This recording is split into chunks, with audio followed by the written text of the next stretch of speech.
नमस्ते, राधे राधे। हमारे YouTube channel में आप लोग का बहुत बहुत स्वागत है। आशा करती हूँ आप लोग खुश होंगे, स्वस्थ होंगे, अच्छे होंगे। मैं भी अच्छी हूँ।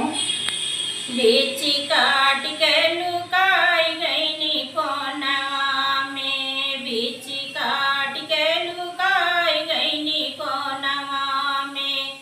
अब की बरसत नाही पानी, बिगड़ल देश के किसानी। अब की बरसत नाही